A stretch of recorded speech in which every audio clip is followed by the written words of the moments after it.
Fragrance नहीं होना चाहिए बच्चों के, कोई भी आप प्रोडक्ट्स यूज़ कर रहे हो। कान में पानी भी नहीं जाना चाहिए, खासकर विंटर में।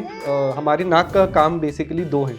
एक तो जिनके छोटे बच्चे हैं वो जैसे ही दूध पिलाते हैं वो फटा सा दूध उनके मुंह से निकलता है। मसाज बच्चों के लिए बहुत अच्छी है, सारे पीडियाट्रिशियंस रेकमेंड करेंगे, और मसाज रोज होनी चाहिए। बच्चा ना बिना वजह रोता रहता है, री री री री री री री चिड़चिड़ चिड़चिड़ चिड़।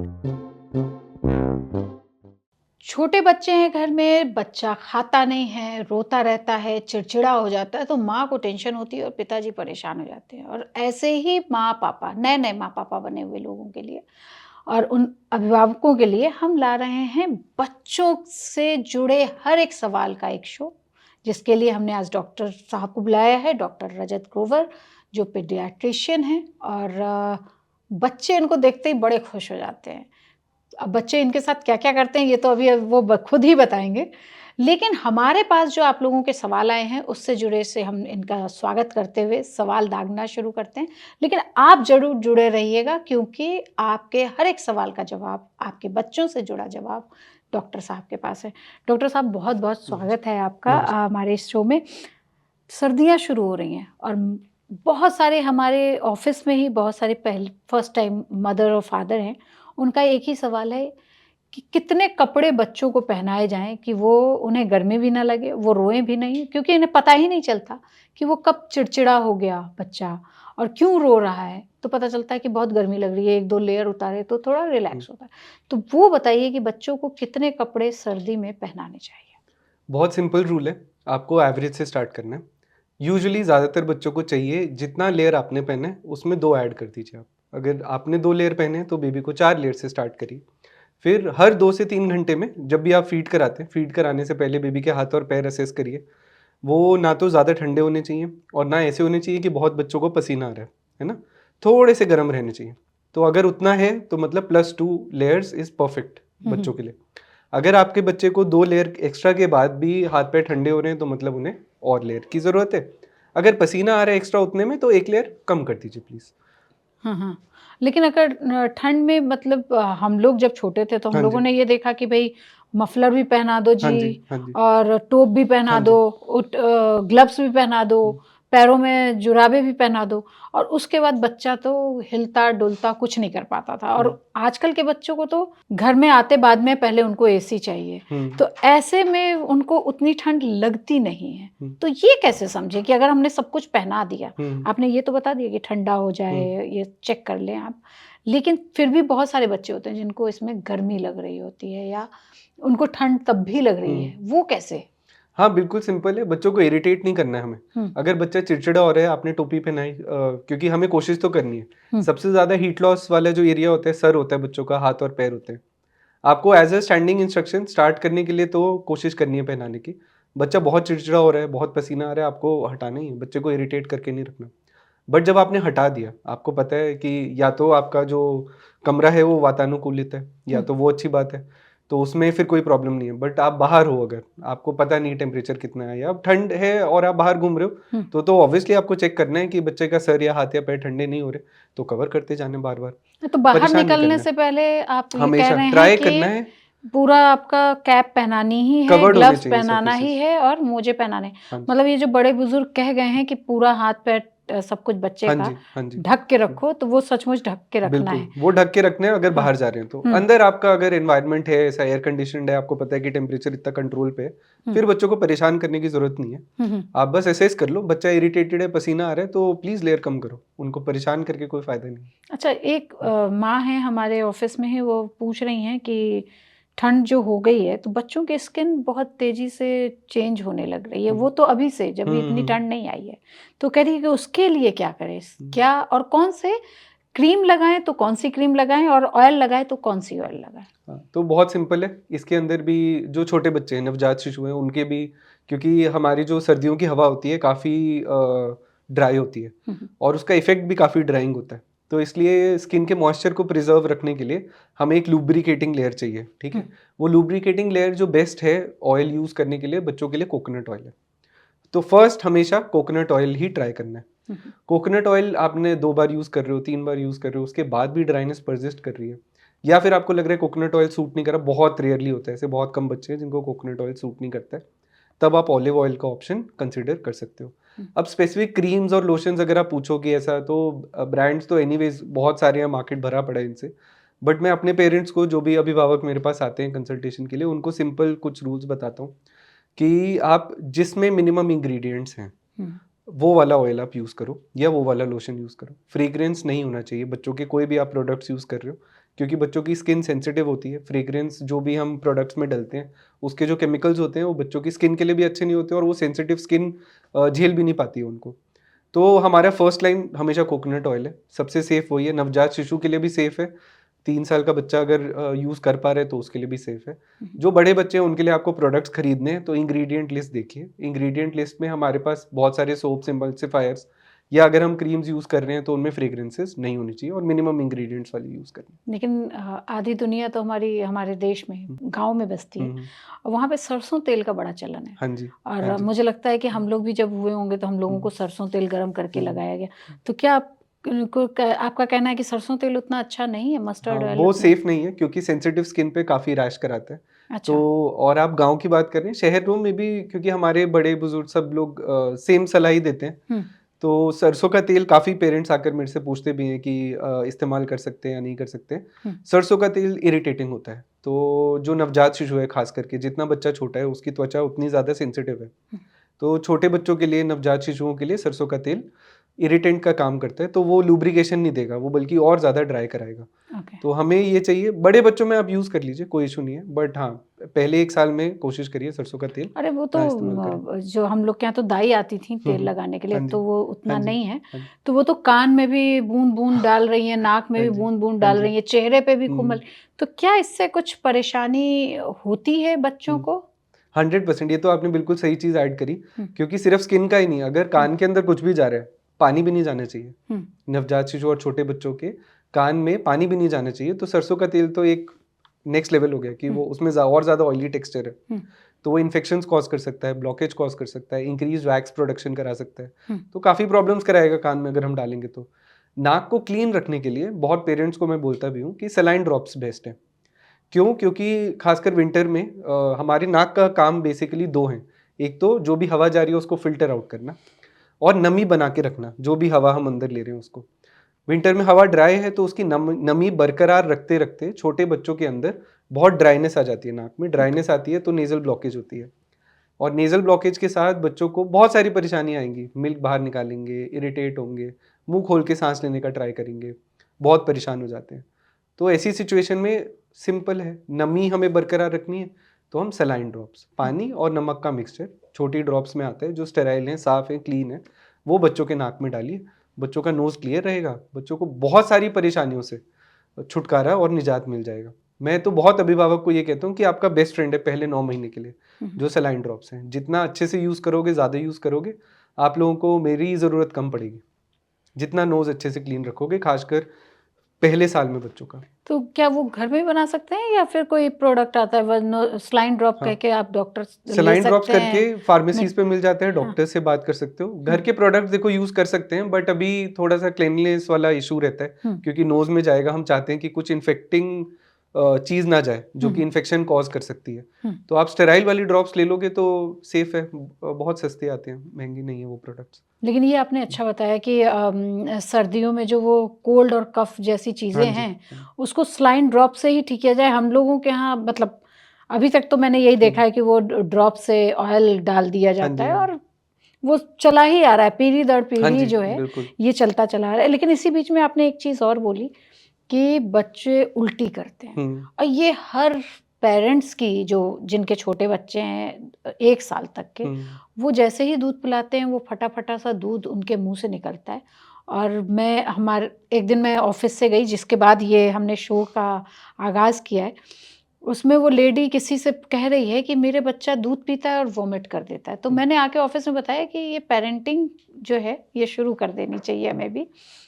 तो आप मुझे बताएँ बहुत सारे ऐसे पेरेंट्स होंगे जो देख रहे होंगे हमें भी, वो कैसे क्या करें और कितना घबराना चाहिए उन्हें उस फटे हुए दूध जब दूध पिलाते ही फटा हुआ दूध उनके मुँह से निकलता है तो?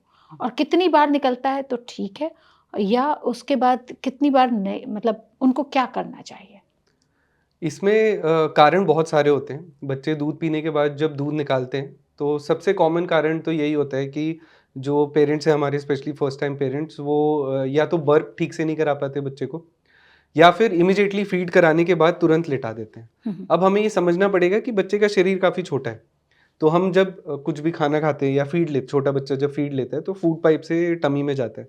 तो वो जो डिस्टेंस है और डायरेक्शन है बहुत छोटू-सा है, टमी भी छोटा-सा है, वो इमीडिएटली फिल हो जाता है और बच्चा अगर ऐसे सीधे पोज़ीशन से एकदम से लेट जाएँगे, तो सारा मिल्क वापस आके बाहर निकल सकता है। हुँ, हुँ। तो एक सबसे कॉमन कारण तो यही है, तो उसके लिए पेरेंट्स को बस इतना ध्यान रखना है, हर फीडिंग सेशन के बाद कम से कम बच्चों को 20 मिनट के लिए अपने यहाँ पर चेस्ट पे, कंधे पे सीधा करके रखें, टैप करें ताकि बच्चा बर्प कर ले। हुँ। बर्प कर लिया मतलब कि मिल्क थोड़ा टमी से नीचे उतरने लगा है, तो अब बाहर वापस आने के चांस कम हो गए। कम हो जाए। सेकंड जो चीज़ हम लोग देखते हैं कि जो कारण बनता है बार-बार दूध पलटने का, वो है नेज़ल ब्लॉकेज। क्योंकि आपको ये भी समझना है कि जब बच्चे दूध पी रहे हैं, तो वो जो स्वॉलोइंग की प्रक्रिया है, दूध निगलने की प्रक्रिया है, उस दौरान बच्चों को नाक से साँस लेना बहुत ज़रूरी है। नाक से साँस लेना इसलिए भी ज़रूरी है साथ-साथ क्योंकि छोटे बच्चे होते हैं ऑब्लिगेट नेज़ल ब्रीदर्स, मुँह खोल के साँस लेने में उनको बहुत परेशानी होती है। उनको नाक से ही साँस लेना प्रेफ़र भी करते हैं और बेटर भी होता है उनके लिए। तो जब वो स्वॉलो कर रहे हैं, अगर मुँह के अंदर ही दूध है अभी हुँ। और नाक उनका बंद है, तो वो बेचारे ये डिसाइड करते हैं साँस तो अब आ नहीं रहा। क्योंकि आप इमेजिन करो आप स्वॉलो कर रहे हो, किसी ने आपका नाक बंद जकड़ के रखा है, तो आप स्वॉलो निगल नहीं पाओगे। तो वो फिर डिसाइड करते हैं दूध बाहर निकाल दो, साँस ले लेते हैं, जहाँ से भी मुँह से, नाक से आए, तो उसका वही सॉल्यूशन है सलाइन ड्रॉप्स। हुँ। ये 2 सबसे कॉमन कारण हैं। फिर अगर आप रेयर कारण सोचोगे तो गैस्ट्रोएसोफेजियल रिफ्लक्स होता है, इतना कॉमन नहीं है। मिल्क प्रोटीन एलर्जीज़ हो सकते हैं, लैक्टोज़ इंटॉलरेंस हो सकता है, बट वो इतने कॉमन नहीं है। आप ये 2 चीज़ों का अगर ध्यान रख लोगे, तो 100 में से 99 बारी आपका जो ये इश्यू है, या 100 में से 99 पेरेंट्स को जो वॉमिटिंग, स्पिटिंग आउट वाली इश्यू है, उससे निजात मिल जाएगा। अब सेकंड आपने पूछा है कि कितनी बार करें तो हमें घबराना है। हुँ। तो पहले तो आप ये देखो कि ये 2 काम आप ठीक से कर रहे हो या नहीं। हुँ। बच्चे का नाक खुला हुआ है और फीडिंग के बाद आपने 20-25 मिनट के लिए बच्चे को सीधा करके रखा है। अगर ये दोनों चीज़ें ठीक हैं, उसके बाद भी आपने जितना दूध बच्चे को पिलाया, उसका आधा निकाल दिया बच्चे ने, या हर फीडिंग के बाद ही इतना सारा निकाल रहे हैं कि आप सोच रहे हो कि बच्चे को फीड तो मिल ही नहीं पा रहा। अंदाजे से अगर आप समझो कि पहले 1 हफ्ते में बच्चों को अराउंड हर 2 घंटे में 30-35 एमएल मिल्क चाहिए होता है। वो डायरेक्ट ब्रेस्ट फीडिंग से लें तो बेस्ट है। तो अगर 10-10 एमएल का निकल रहा है, आपको दिख रहा है इतना सारा वॉल्यूम निकल रहा है जिसको आप मेजर कर पा रहे हो, देख पा रहे हो, तो that means there is something wrong. But ऐसा यूजुअली नहीं होता, फटाफटा थोड़ा सा निकलता है। वो बच्चा, उसको स्पिटिंग कहते हैं, मिल्क स्पिटिंग कहते हैं, तो वो बच्चा थोड़ा सा हर फीड के बाद भी करेगा। It's not a problem. आप बस बर्प कराइए, बच्चे को वर्टिकल रखिए थोड़ी देर के लिए, 20 मिनट के लिए, और नाक उसका साफ रखिए ताकि वो बेचारा सांस ले पाए हुँ, या हुँ। बेचारी सांस ले पाए। अच्छा, तो ये है कि आपको बर्प जो कह रहे हैं वो आपको डैप करना है अपने बच्चे को, हाँ जी। जो कि अभी कोविड के समय हाँ जी। काफ़ी देखा गया कि हर बड़े को, जिसको भी कोविड हुआ उसको कंधे से लेके आपके पीठ तक, नीचे बैक तक डब किया गया, है ना? हम्म। वही आप कह रहे हैं ना, बच्चों को ऐसा ही कुछ करना चाहिए हाँ, वो जिससे कि दिखता वैसा है हाँ, बट थोड़ा अलग है। हाँ। वो उसका जो काम था, उसका जो पर्पस था, वो था लंग्स क्लियर करना। हुँ, बट इसका जो हम बर्प करा रहे हैं, उसका काम ये है कि जो फूड पाइप से टमी की तरफ मिल्क जा रहा है, उसमें एयर कॉलम्स बन जाते हैं, तो वो एयर कॉलम्स को रिलीज कराती है tap, hmm, that's hmm, all. Sitting position में भी होता है। वो डिमॉन्स्ट्रेट हम लोग यूजुअली अपने पेरेंट्स को करते रहते हैं। आपके पीडियाट्रिशियन इजीली आपको डिमॉन्स्ट्रेट करके दिखा देंगे। हुँ, हुँ। बहुत रूटीन चीज़ है। ओके, तो मतलब ये घबराने की बात नहीं नहीं, है, बिल्कुल नहीं। अगर अगर आपका बच्चा थोड़ा-थोड़ा दूध फटा वाला निकाल रहा है तो उससे घबराएँ नहीं। लेकिन कुछ पेरेंट्स की एक चिंता ये भी है कि बच्चा ना हर थोड़ी देर बाद जग जाता है। हम्म। और रात में तो खासकर जागते हैं, और हम्म। कुछ बच्चे तो जागते ही हैं 2-3 बजे तक, और हम्म। वर्किंग वुमेन्स हैं तो उनकी और परेशानियाँ होती हैं। तो वो पूछना चाह रही हैं कि कितनी नींद है जो होनी चाहिए और बच्चे चैन से सोएँ रात में, हम्म। उसके लिए वो क्या करें? देखो, एक रूटीन आपको समझना पड़ेगा बच्चों का, ठीक है? बच्चों की जो सर्केडियन रिदम है, जिसको हम कहते हैं दिनचर्या की जो साइकिल होती है, वो बड़ों से उल्टी होती है।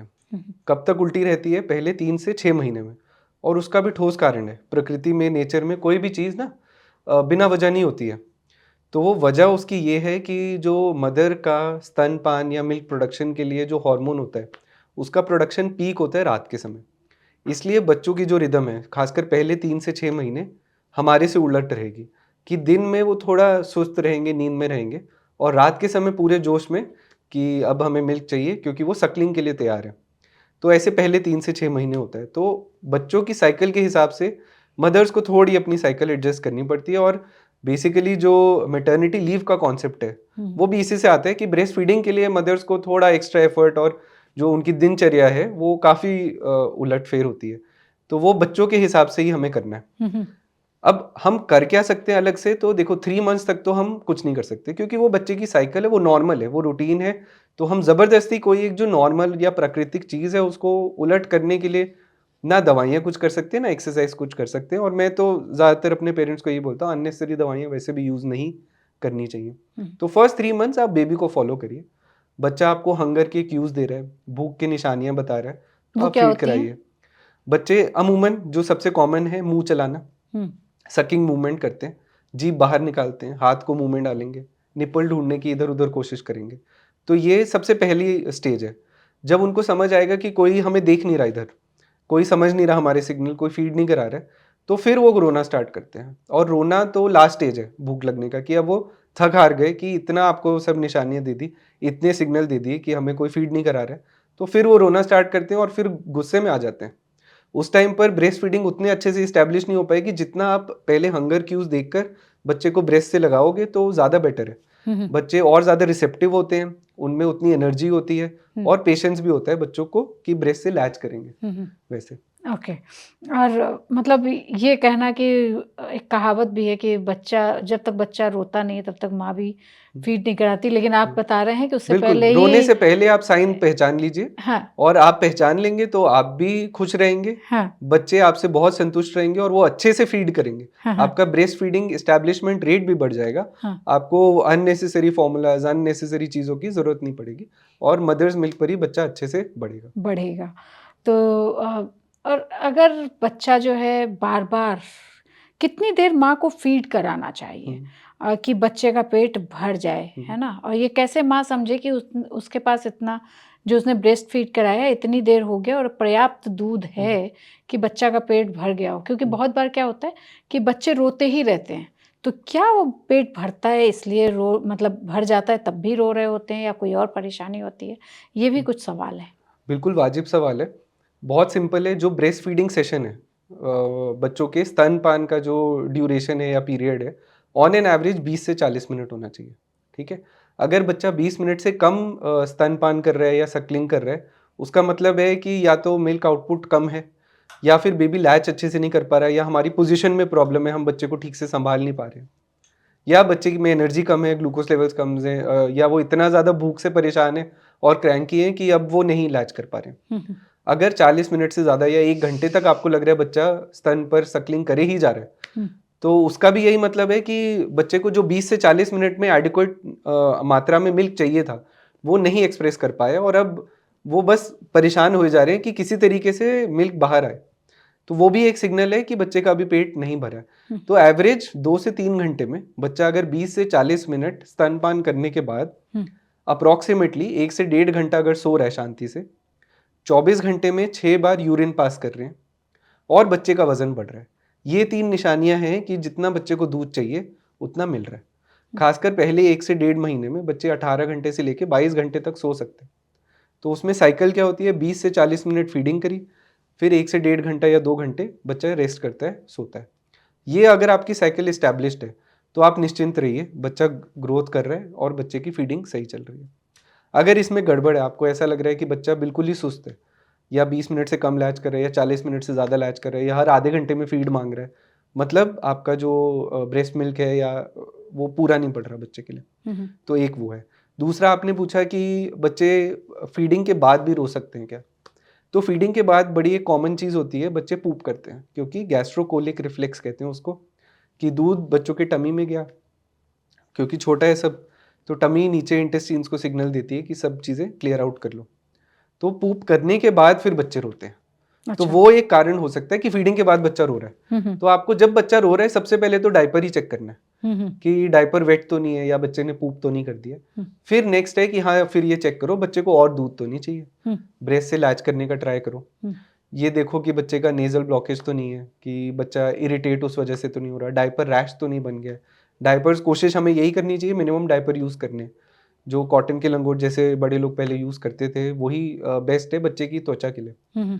बट आधुनिकता की वजह से और थोड़ा हम लोग के कंफर्ट की वजह से भी कि डायपर का यूजेज काफ़ी बढ़ रहा है, तो उससे रैश भी बहुत ज़्यादा हो रहा है। रैश ज़्यादा हो रहा है तो वो बच्चे की स्किन को एकदम लाल और बहुत परेशान कर देता है बच्चे को, जो डायपर रैश है। तो उससे बचने के लिए डायपर का यूज़ कम करिए। तो ये बड़ा कॉमन रीज़न है। बाकी इरिटेट और रोने का रीज़न कॉमनली अगर आप इस टाइम पर देखोगे सर्दियों में खासकर, क्योंकि हवा खुश्क है, ड्राई है, तो नेज़ल ब्लॉकेज बड़ा कॉमन है और बच्चों को उससे बहुत परेशानी होती है। वो लोग मुँह खोल के साँस नहीं ले सकते अच्छे से कंफर्टेबली। अच्छा, आपने अब डायपर की बात की तो मेरा सवाल तो वो अलग ही चला गया जो मैं हुँ। पूछना चाह रही थी। डायपर जब आप पहनाते हैं तो क्या स्किन रैशेज़ आ रहे हैं, ये सब तो ठीक है। हुँ। क्या उससे कोई स्किन डिज़ीज़ भी बच्चों को हो रही है? नहीं, मतलब स्किन कोई रैश। कोई क्योंकि बहुत सारी चीज़ें उसमें अब्ज़ॉर्ब हुँ, करने के लिए कुछ तो ऐसा डाला हुँ, जा रहा है, जिससे वो यूरिन को या चीज़ों को बाहर नहीं आने दे रहा। हुँ, हुँ, कॉटन में क्या होता था, गीले हो जाते थे तो माँ-बाप को पता चल जाता था, वो घंटों पहने हुए हैं। पता ही नहीं, हुँ, मतलब हुँ। अब अगर उन्होंने 1 घंटे 2 घंटे के हाँ बाद जी, हाँ चेक नहीं जी। किया तो वो गीला हो जा रहा है। तो क्या कोई स्किन डिज़ीज़ का ऐसा कोई रिसर्च आप लोगों हुँ, ने किया कि बच्चों को कहीं स्किन में कोई प्रॉब्लम हो रही है, हुँ, उसकी वजह ये डायपर होते हैं, हुँ। ऐसा? मैं आपको पहले डायपर रैश का कॉन्सेप्ट बताता हूँ कि बच्चे ने डायपर के अंदर पॉटी या यूरिन किया, अब वो थोड़ी देर के लिए वहाँ सतह पे रहता है। हुँ, ऐसा नहीं है कि वो तुरंत सारा का सारा अब्ज़ॉर्ब हो जाता है। हुँ, अब यूरिन और स्टूल दोनों चीज़ें बहुत इरिटेंट चीज़ें हैं।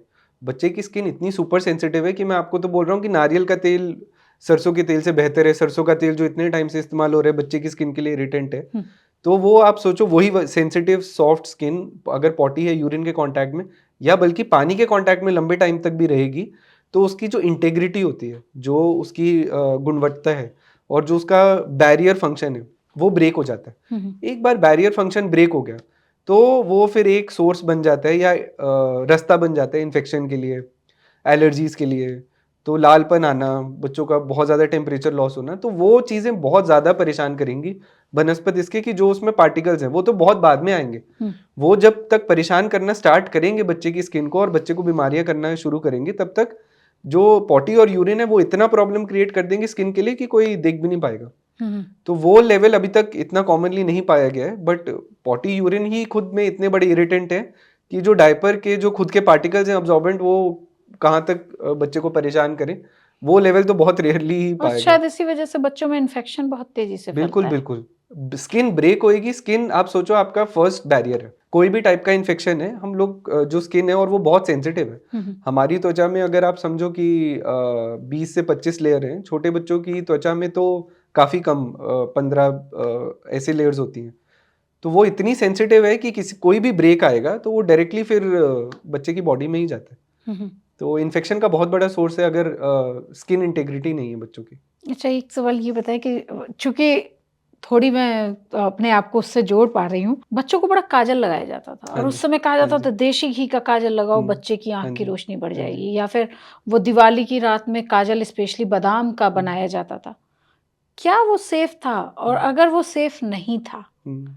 तो इतने सारे लोगों की आँखें खराब नहीं हुई तो डॉक्टर्स इसको क्यों मना कर देते हैं? मैं पहले ही आपसे कह रही हूँ, हाँ क्योंकि जी, मुझे पता है कि आप हाँ जी। उसको कहेंगे कि वो हाँ, हाँ। हाँ कार्बन जी। है और बिल्कुल, वो बिल्कुल। ठीक नहीं है। बिल्कुल। तो उस पे आप मुझे हाँ। थोड़ा बताएँ। तो मैं एक आपको सिंपल वो बताता हूँ कि जो हमारा काजल जब हम लगाते हैं, हाँ, तो ये आँखों से यहाँ पर पूरा लगता है, ठीक हाँ, है? हाँ। अब हमारे जो टीयर डक्ट हैं, छोटे बच्चों में आपने सुना होगा कि ये कहते हैं कि आँसू नहीं आने चाहिए उनके। हुँ, वो इसलिए नहीं आते हैं क्योंकि नवजात शिशु में खासकर कि जो आँसू निकलने का रास्ता होता है वो टीयर डक्ट से नाक के थ्रू जाता है।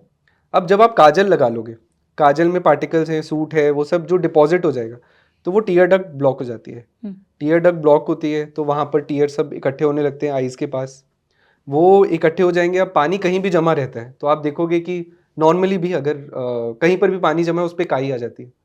तो सेम चीज़ यहाँ भी, अगर टीयर यहाँ इकट्ठे रह जाएँगे, तो वो इन्फेक्शन का सोर्स बनते हैं। हुँ, हुँ, और अगर आप किसी अभी रिसेंटली कोई पेरेंट्स से मिलोगे जो अभी नए पेरेंट्स बने हैं, मतलब आप समझिए कि almost 20% 25% of the parents who come to me, they have this issue only कि देखो ये पीला डिस्चार्ज आ रहा है आँखों में से, इतना इन्फेक्शन कैसे हो गया बच्चे को, अभी तो बच्चे ने जन्म लिया है। तो वो सोर्स यही होता है हुँ, हुँ, कि या तो वो नेज़ल ब्लॉकेज की वजह से टीयर डक्ट ब्लॉक हो गया है या काजल लगा था उसके पार्टिकल्स ने ब्लॉक करा दिया। दूसरा है कुछ फॉर्म ऑफ काजल में ऐसे पार्टिकल्स, केमिकल्स या लेड होता था जो, क्योंकि आप देखोगे आईज के अंदर भी हमारी ब्लड वेसल्स हैं, हमारी पूरी बॉडी में ब्लड वेसल्स हैं। आईज का जो म्यूकोजा है अंदर, जो लोअर लिड का, वो कंजंक्टिवा से ब्लड वेसल्स बहुत स्ट्रांगली अब्जॉर्ब कर सकती हैं चीज़ें। तो अगर वो पार्टिकल वहाँ से अब्जॉर्ब हो गए तो डायरेक्टली बच्चे के ब्लड में जा रहे हैं, तो वो खून की कमी, हीमोग्लोबिन की कमी करा सकते हैं। तो देखो हमारी फिलॉसफी इतनी है सिंपल कि अगर किसी चीज़ से 1000 में 2 बच्चों को या 3 बच्चों को भी परेशानी हो सकती है, तो हम कैसे रेकमेंड करें उसको? आप सोचो ना। वो ऐसा शिशु है, नवजात शिशु है, जो खुद के लिए ना बोल सकता है, ना बैठ सकता है, ना कुछ कर सकता है। जो भी कर रहे हैं हम ही उसके लिए कर रहे हैं। और अगर हम ऐसा करें कि जो उसके लिए नुकसानदायी है, अब उसने तो चूज़ नहीं किया ना, तो हमें एक तो एक्स्ट्रा केयरफुल इसलिए रहना है कि वो उसका सारा जो कंट्रोल है वो हमारे अंदर है, कि हम ही सारी चीज़ें कर रहे हैं उस बच्चे के लिए। वो तो कुछ डिसाइड नहीं कर सकता।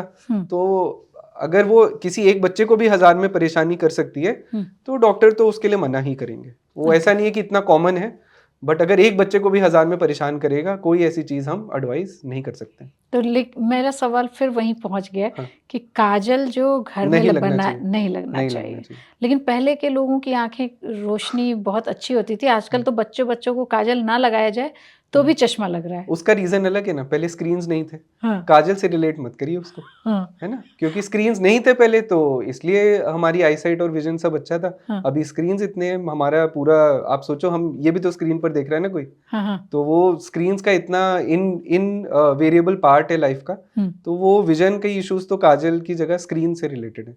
आप ओके। वो रिलेट मत काजल करिए। से ना जोड़ूं मैं। वो है ही कन्फाउंडर, हमारी भाषा में कन्फाउंडर कहते हैं इसको, अच्छा। कि कोई ऐसी चीज जो कुछ करा नहीं रही बट वो वहां खड़ी है, हाँ हाँ कि उससे हमने रिलेट कर दिया उस चीज को। हम्म तो काजल इस प्रॉब्लम में कन्फाउंडर है, ओके क्योंकि कारण विजुअल जो आईसाइट है या विजुअल एक्विटी है उसके कम होने का स्क्रीन है, काजल नहीं। ओके। अच्छा, एक एक और भी है कि बच्चों को मसाज खूब की जाती थी, जो आपने बताया नारियल बिल्कुल। तेल लगाना चाहिए। तो बच्चे को जब मसाज कर दिया जाए या मसाज हो रहा हो, तो एक तो ये बताएं कि कितनी बार मसाज की जा सकती है? ठंड में क्या 2 बार कर सकते हैं और गर्मियों में 1 बार करें, ऐसा कुछ होता है?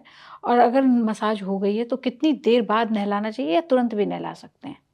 मसाज बच्चों के लिए बहुत अच्छी चीज़ है। तो अभी तक आपको ऐसा लग रहा होगा कि मैं जो भी हमारे बड़े बुजुर्ग कहते थे उसके विपरीत ही बातें कर रहा हूँ। हाँ बट मसाज बच्चों के लिए बहुत अच्छी है, सारे पीडियाट्रिशियंस रिकमेंड करेंगे, और मसाज रोज़ होनी चाहिए, ठीक है?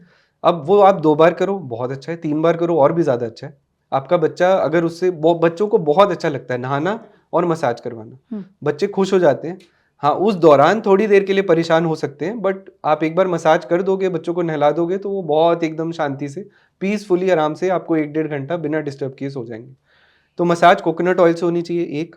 आप 1 बार करो, 2 बार करो, 3 बार करो, बहुत अच्छी चीज़ है। सारे जॉइंट्स मूव कराओ, सब मांसपेशियों को फर्म हैंड से अच्छे से मसाज करो ताकि वो सफल हो जाए, वो अच्छे से काम करें। फिर नेक्स्ट है, आपने नहाने का जो टाइम पूछा, तो देखो 2 चीज़ें हैं। ऑयल 2 काम कर रहा है, एक तो मसाज में आपकी हेल्प करा रहा है, दूसरा स्किन को मॉइस्चराइज भी कर रहा है।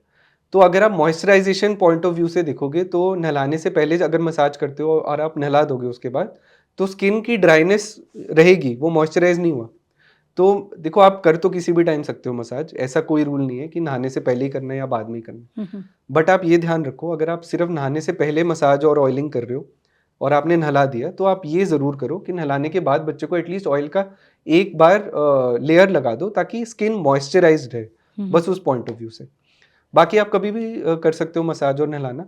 टाइम गैप यूजुअली ऐसा है कि मसाज करने के 10-15 मिनट बाद आप नहलाइए, ऐसा कुछ तो फिक्स नहीं है। अब्जॉर्ब हो हाँ, जाएगी अब्जॉर्ब हो स्किन। जाएगा और कुछ प्रॉब्लम क्रिएट नहीं होगी। ओके।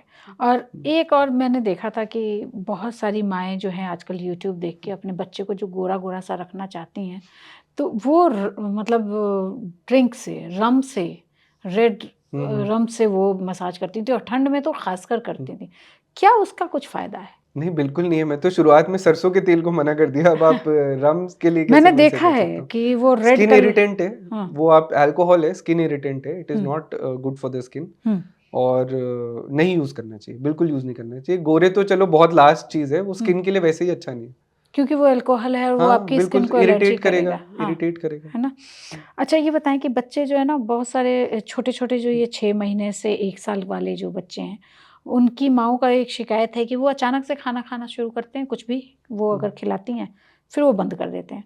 दूसरे अगर आज बनाना खिलाया है, तो कल वो बनाना नहीं खाना चाहते। हुँ। तो ये क्या बच्चे आजकल के ये 6 महीने की एज में ही चूज़ी हो गए हैं क्या? देखो बच्चे ना एक्सप्लोर कर रहे हैं। हाँ। अभी चीज़ें डेवलप होती हैं तो धीरे-धीरे बॉडी डेवलप होती है, चॉइसेस डेवलप होते हैं। हुँ, तो पेरेंट्स को यूजुअली मैं यही कहता हूँ कि आप कोई भी अगर अभिभावक देख रहे हैं इसको, वो उन्हें समझ आएगा हुँ, कि 3 साढ़े 3 4 महीने के बाद से बच्चे अपना हाथ बहुत ज़्यादा माउथ में डालते हैं। हुँ, कोई भी चीज़ हाथ में आ जाएगी तो माउथ में डालेंगे। तो वो तैयार हैं हुँ, सेमी सॉलिड्स और चीज़ें खाने के लिए, मैश्ड चीज़ें खाने के लिए। तो 6 से 12 महीने का टाइम आपके लिए बहुत इंपॉर्टेंट टाइम है कि बच्चों को सारी चीज़ों से आप एक्सपोज़ करा सकते हो, एक्सेप्ट फॉर सॉल्ट, शुगर और मसाले। अब सारी चीज़ों से आपको एक्सपोज़ कराना है, तो हर बच्चा तो अलग ही होता है। जैसे मैं और आप अलग हैं, मेरा हुँ, हो सकता है प्रेफ़रेंस कुछ हो, आपका प्रेफ़रेंस कुछ और हो, तो बच्चे भी हमारे जैसे ही हैं। हाँ, ये ज़रूर है कि हम इस पर तवज्जो अब दे रहे हैं। पहले के बच्चे भी ऐसे ही होते थे, कोई हुँ, तवज्जो नहीं देता था। हुँ, अब ये है कि हाँ, सबका अटेंशन उसी एक बच्चे पे है, पूरे परिवार का अटेंशन उसी एक बच्चे पर है, तो ये चीज़ें अब हमसे हमें और ज़्यादा समझ आ रही हैं, हुँ, ये और ज़्यादा हाइलाइट हो रही हैं। तो बच्चों का सिंपल है, आप ऑफ़र सारी चीज़ें करो। अगर आपका इतना माइंड स्पेस है, आपके पास इतना टाइम है, इतना हेल्प है, आपकी सर्कमस्टेंसेस ऐसे हैं कि हुँ, आप हर 3 घंटे, 4 घंटे में कुछ नया बना के दे सकते हो बच्चों को, हुँ, बिल्कुल करना चाहिए। हुँ। बट आप ये बिल्कुल मत समझिए कि अगर आप सेम चीज़ बच्चों को 4, 5, 6 बार ट्राई करोगे दिन भर में, तो वो गलत है या वैसा नहीं करना चाहिए, तो ऐसा नहीं।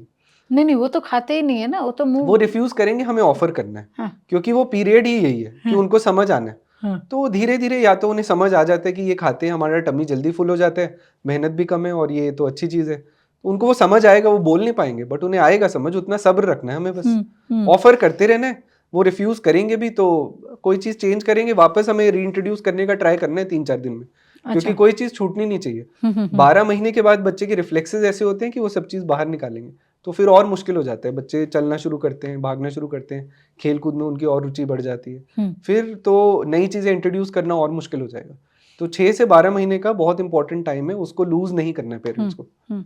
अच्छा एक माँ ने ये भी पूछा मुझसे कि आप ज़रूर पूछिएगा डॉक्टर साहब से कि बच्चा ना बिना वजह रोता रहता है, री, री, री, हुँ, री, री, री, री, चिड़, हुँ। चिड़, चिड़, चिड़, चिड़। तो क्या वो किसी दर्द में है, वो कैसे पता चले? और उस या सिर्फ़ वो चाहता है कि सारा अटेंशन उसकी तरफ हो? ये डिपेंड करेगा कि बच्चा किस उम्र का है। हाँ, अगर तो पहले 6 महीने के बच्चे हैं, तो आपको सिर्फ़ ये फ़ॉलो करना है जैसे मैंने पहले बताया, बच्चा रो रहा है, आप डायपर सबसे पहले चेक करो या लंगोट चेक करो, बच्चे ने पॉटी तो नहीं कर दी, यूरिन तो नहीं कर दिया, क्योंकि सबसे बड़ा डिस्कम्फ़र्ट वही है उनके लिए। हुँ, हुँ, फिर नेक्स्ट है कि आप ये देखिए कि बच्चा बहुत ज़्यादा स्नोर तो नहीं कर रहा, साँस लेते समय आवाज़ तो नहीं आ रही, तो हो सकता है नाक ब्लॉक्ड है इसलिए बच्चा साँस नहीं ले पा रहा है तो परेशान है। फिर आप फीडिंग का देखो कि अगर टाइम हो चुका है फीडिंग का, 2 घंटे हो गए, 1.5 घंटा हो गया, लास्ट टाइम फीड अच्छे से नहीं लिया था, तो बच्चा हो सकता है आपको भूख के लिए रो रहा है, तो फिर फीडिंग ट्राई करनी है। ये सब आपने कर लिया, फीड करा लिया, तो एक बड़ी कॉमन चीज़ है जो आपने बहुत बार सुनी होगी, बहुत पेरेंट्स ने सुनी होगी, जिसको कोलिक कहते हैं। हुँ, मेरे हिसाब से तो वो ऐसा बिल्कुल भी नहीं है कि हर बच्चे को कोलिक होना ही है और हर बच्चे को कोलिक की दवा मिलनी ही चाहिए। हुँ, बट बहुत अगेन मैं फिर से ये हाइलाइट करूँगा कि मैं इसमें फिर से बड़े बुजुर्गों के साथ हूँ कि बच्चा अगर रो रहा है, आपने फीड करा लिया, आपको लग रहा है कि गैस है, कोलिक है, आप टमी मसाज करो, हींग इस्तेमाल कर सकते हो टमी मसाज के लिए। वो बच्चे को हेल्प करता है गैस पास करने में या ओके। पॉटी पास करने में या यूरिन पास करने में। हुँ, हुँ, आप हिप फ्लेक्शन करो, टाँगों को पेट पर ले जाइए, साइक्लिंग मोशन करिए, उससे भी बच्चा गैस पास करते थोड़ा कंफर्टेबल हो जाता है। हुँ, तो ये चारों पाँचों चीज़ें करने पर हुँ, अगेन 100 में से 99 बच्चों का प्रॉब्लम सॉल्व है। फिर भी बच्चा रो रहा है, अब वो रोने का आपको वो समझना है कि कितना ज़्यादा सीवियर है या कितनी इंटेंसिटी से है। बच्चा बिल्कुल इतना ही रो रहा है कि ना फ़ीड ले रहा है, ना कुछ कर रहा है और 6 घंटे हो गए उस बात को, तो हमेशा बेहतर है कि आप किसी पीडियाट्रिशियन से बात करो कि कुछ और सीरियस प्रॉब्लम तो नहीं है। अगर आपने ये सारी चीज़ें कर ली हैं हुँ, और आप हुँ, संतुष्ट हो, हाँ, नाक हुँ, खुला है, बाकी हुँ, सारी चीज़ें ठीक हुँ, हैं, हुँ, तो फिर देखना है। हाँ, जो बड़े बच्चे हैं, जिनमें समझ है, 3 साल के हैं, 6 साल के, 8 साल के, हुँ, अगर वो रो रहे हैं तो फिर हाँ, हमेशा मकसद है कुछ। हुँ, जैसे छोटे बच्चे का मकसद है डायपर या भूख या नींद, वो थोड़े और कॉन्शियस हैं, हुँ, हुँ, तो उनका मकसद कुछ और हो सकता है कि वो किसी और चीज़ की ज़िद कर रहे हैं हुँ। या भूख ही लग रही है। तो वो फिर जैसे-जैसे बच्चे बड़े होते हैं तो वो मकसद और ज़्यादा क्लियर होते जाता है। तो वो आपको असेस करना है कि आपका बच्चा कितनी उम्र का है और वो क्या चाह रहे हैं आपसे। ओके। अच्छा कुछ बच्चे दिखते हैं जो आपने बताया कि बच्चे मुँह बनाते हैं हुँ, सोते-सोते, बहुत सारे हुँ, बच्चे कभी रोते हैं, कभी हुँ, हँसते हैं, कभी रोने लगते हैं। ये क्या चीज़ें होती हैं? हम लोग को तो बचपन में ये बताया जाता था कि बचपन की बात, अपनी पूरे पुराने जन्म की बात हुँ। उसे याद आ रही है। क्या मेडिकल साइंस इसको मानता है या फिर उनको कुछ बातें याद आ रही होती हैं इसलिए मुस्कुराते हैं?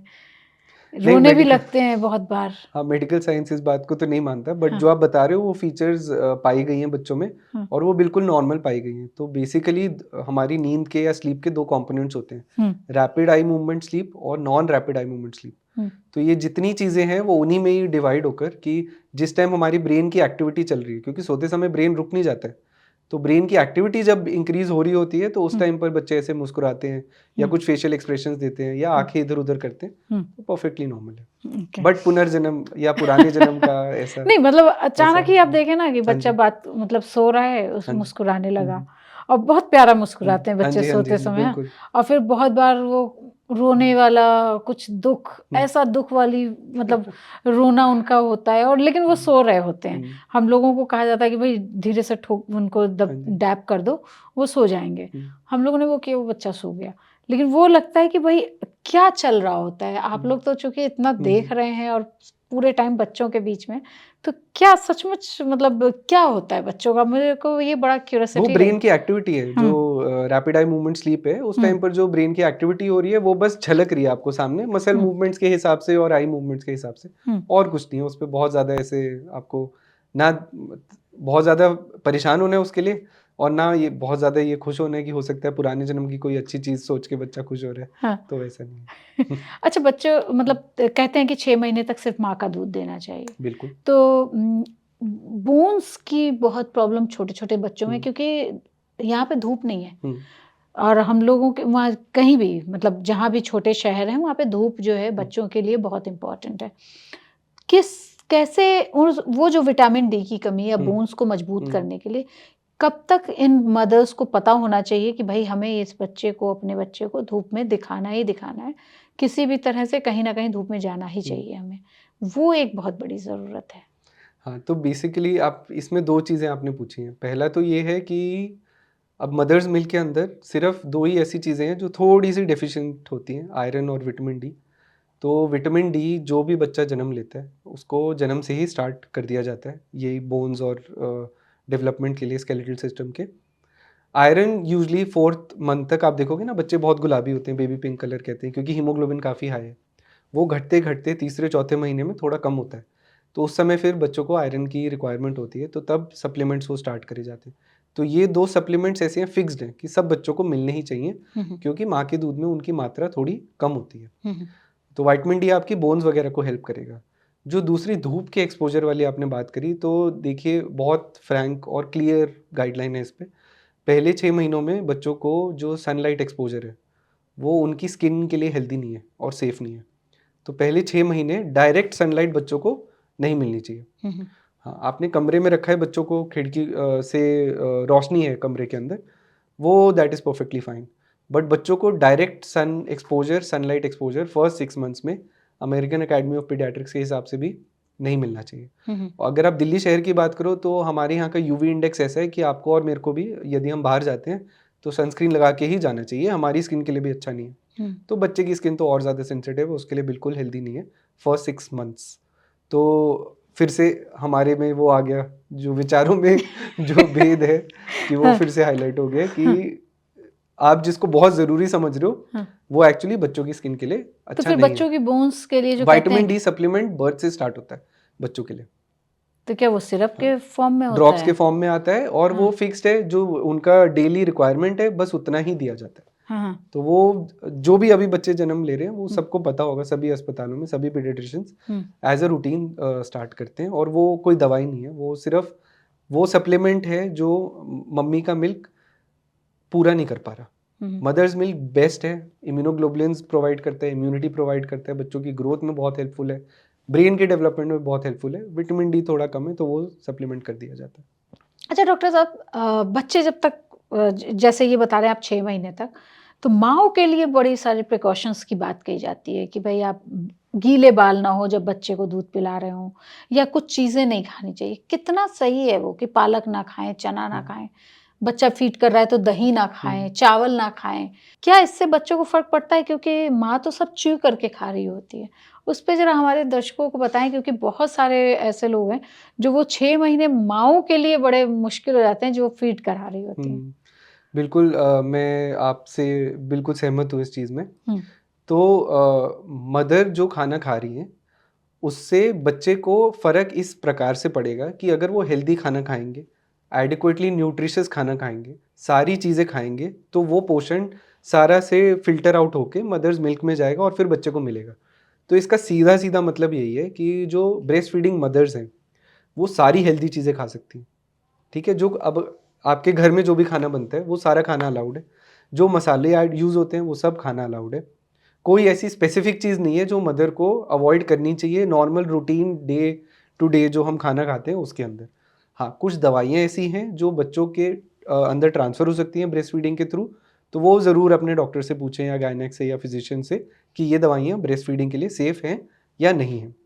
गीले बालों का जहाँ तक का सवाल है तो बच्चों को ब्रेस्ट फीडिंग के थ्रू गीले बालों से कोई इफ़ेक्ट नहीं पड़ने वाला। हाँ, ये है कि हाँ, ठंडे एनवायरनमेंट में बच्चों को नहीं रखना है, तो अगर सारी चीज़ें गीली हैं कि मान लो जो हमने जिस कपड़े में बच्चे को रैप कर रखा है वो गीला है, तो बच्चे के लिए परेशानी है, बट गीले बालों से कोई बच्चे को परेशानी नहीं होएगी। मम्मी के दूध पीने से कोई परेशानी नहीं होएगी, उनके खाने में हल्दी डलने से बच्चों को पीलिया नहीं होगा। तो उनको सारी चीज़ें जो रोज़मर्रा की खाने वाली हैं, वो सब खाना अलाउड है, खाना चाहिए। जो उनकी हेल्थ अलाउ करती है सब चीज़ें, जैसे आप और मैं खाना खाते हैं, उनको भी वैसे ही खाना है, बल्कि उनका जो कैलोरी इंटेक है, वो सेडेंटरी लाइफ़स्टाइल फ़ॉलो करने वाली फीमेल से ज़्यादा है, क्योंकि उनको एक्स्ट्रा कैलोरीज़ चाहिए मिल्क प्रोड्यूस करने के लिए। एक्स्ट्रा प्रोटीन्स चाहिए ताकि वो प्रोटीन मिल्क के अंदर जाएँ। गुड फैट्स चाहिए ताकि वो गुड फैट्स मिल्क के अंदर जाएँ और बच्चे के ब्रेन के डेवलपमेंट में हेल्प करें। तो जो आम चीज़ होती है कि सब घरों में खाना कम कर दिया जाता है, सिर्फ़ सेमी सॉलिड्स दिए जाते हैं, तो वो थोड़ा नहीं करना चाहिए। अच्छा, मतलब ये सवाल मेरे बिल्कुल हाँ जी, जेन्युइन थे हाँ कि जी। ऐसा हो रहा है। बिल्कुल हो रहा है, सभी हुँ, पेरेंट्स से हम यही बातचीत करते हैं हुँ, और आपसे भी वही बातचीत कर रहे हैं ताकि हम और ज़्यादा लोगों तक यही बात पहुँचाएँ कि हुँ, कुछ चीज़ें ऐसी हैं जो चल रही हैं और वो बहुत अच्छी हैं, वो हमें कंटिन्यू रखनी चाहिए जैसे मसाज। पर कुछ चीज़ें ऐसी हैं जो हमें बदलनी चाहिए बेहतरी की ओर, हुँ, हुँ। कि अब जैसे ज़माना इतनी आगे बढ़ा है, आपने पूछा कि काजल से विज़न, स्क्रीन टाइम से, तो हम काजल से स्क्रीन टाइम तक आए हैं, तो हमें ये भी देखना है कि जो माँ के लिए बेस्ट है, जो बच्चे के लिए बेस्ट है, हम उतना काम करें। तो वो बिल्कुल डाइट से, मदर की डाइट से बच्चों को फ़ायदा ही होगा, उनका healthy, well balanced, good diet देना चाहिए मदर्स को। अच्छा, चलते-चलते एक सवाल हाँ बताइए, जी। ये छोटे बच्चे जब आप लोगों के पास आते हैं, हुँ, तो वो आप लोगों से इतने फ्रेंडली कैसे हो जाते हैं? जबकि घर में ही वो माँ-पापा के हुँ, अलावा कभी दादी के पास नहीं जाना चाहते, हुँ, कभी बुआ के पास नहीं हाँ जाना जी, चाहते। लेकिन मैंने इतने वीडियोज़ देख लिए, हाँ जी, बच्चे आते हैं और डॉक्टर के साथ बड़े खुश होते हैं, और मतलब हाँ आजकल जी, सोशल मीडिया है तो हाँ जी। ये बहुत वायरल भी होता है ये हुँ, बच्चे, और हम लोग को देख के भी खुशी हुँ। होती है। ऐसा क्या करते हैं आप लोग? तो इसमें आपको बस बच्चों के डेवलपमेंटल माइलस्टोन समझने हैं। हाँ, तो बच्चे 9 महीने से पहले तक वो सोशल स्माइल रखते हैं हुँ, कि किसी को भी देखकर अगर वो मुस्कुरा रहे हैं तो बच्चा भी मुस्कुराएगा। और वो मुस्कुराहट ऐसी होती है कि बिल्कुल आपके कलेजे को ठंडक देने वाली। तो बहुत अच्छा लगता है, बच्चे भी खुश रहते हैं, पेरेंट्स भी खुश रहते हैं। बट 9 महीने से बच्चों को स्ट्रेंजर एंग्जायटी आती है।